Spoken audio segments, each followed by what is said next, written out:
La victoire en Utah fait pas mal de bien, hein, admettons-le.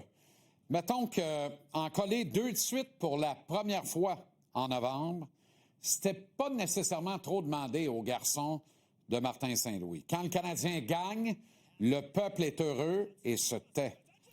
Ce qui ne m'empêche pas ce soir de rappeler l'urgence de prêter main forte au groupe en place avec l'acquisition d'un vétéran joueur de centre pour le deuxième trio. Jeff Gorton, Kent Hughes le savent beaucoup mieux que vous puis moi. Et ils ne cessent de tergiverser avec leurs homologues aux 4 coins de la Ligue nationale. Le CH dispose, on le rappelle, de bons jeunes joueurs, spécifiquement en défense.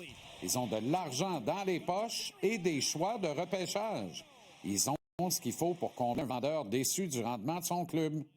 Jusqu'ici, cette saison, le plus déçu des dirigeants de la Ligue est certainement Barry Trotz, des Prédateurs de Nashville. Trotz avait de grandes ambitions pour son club l'an dernier, après des acquisitions importantes. Mais le plan a foiré solidex, même s'il évoque le mulligan et réaffirme un vote de confiance en son effectif, qui apporte un résultat encore pire, si ça se peut, cette saison. Seulement 7 victoires, 18 misérables petits points de classement, bon dernier au général, différentiel gênant, moins 26. La firme Gorton Hughes Associates a passé un pas pire sapin à Trotz il y a 1 an de ça, en lui refilant Justin Barron en retour d'Alexandre Carrier. Et je souhaite que les architectes du Canadien voient ça comme un avantage dans l'actuelle négociation. Trotz discute avec le CH et au fond de lui, je suis convaincu qu'il se dit capable de se refaire après l'échec de la transaction de l'an dernier. Il doit essayer de passer Stamkos ou Marchessault, ou encore mieux les deux au tricolore. Et si c'est le cas, ça complique les affaires, parce que la seule vraie cible pour moi à Nashville, c'est Ryan O'Reilly. La seule valeur qui se doit de compter aux yeux des dirigeants de la flanelle, c'est le vétéran joueur de centre. Le problème, c'est que plusieurs autres directeurs généraux reluquent le même butin. De là l'importance pour le Canadien de capitaliser sur le principe d'en devoir une à Trotz. Le patron des Preds veut un premier choix pour commencer la discussion, assez simple et possible à céder pour le Canadien. Il veut en outre un jeune joueur établi dans la Ligue. Là, ça devient intéressant.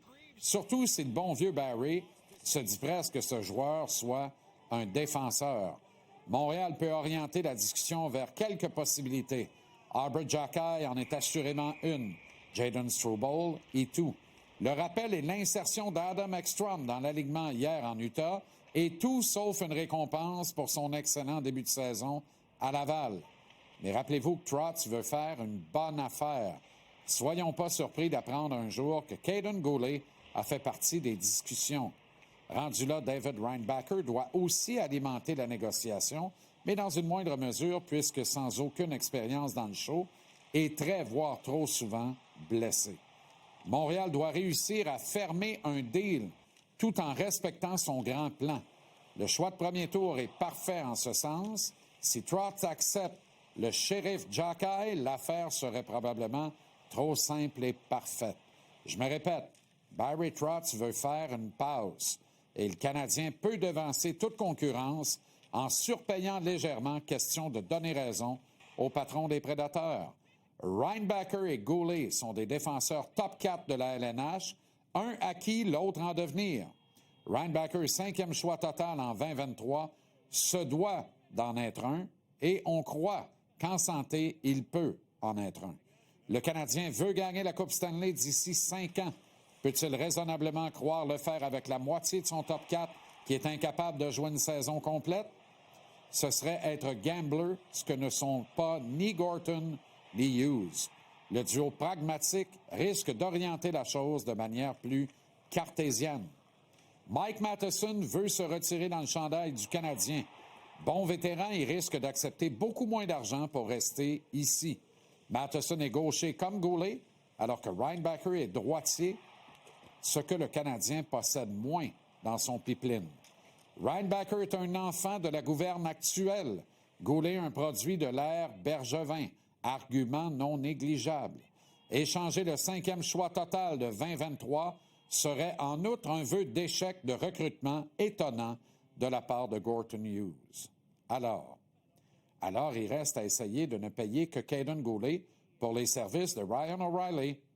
Et si, comme moi, vous trouvez Adam Ekstrom pas pire pantoute, ben, on se rapproche peut-être, qui l'eût cru, d'une entente.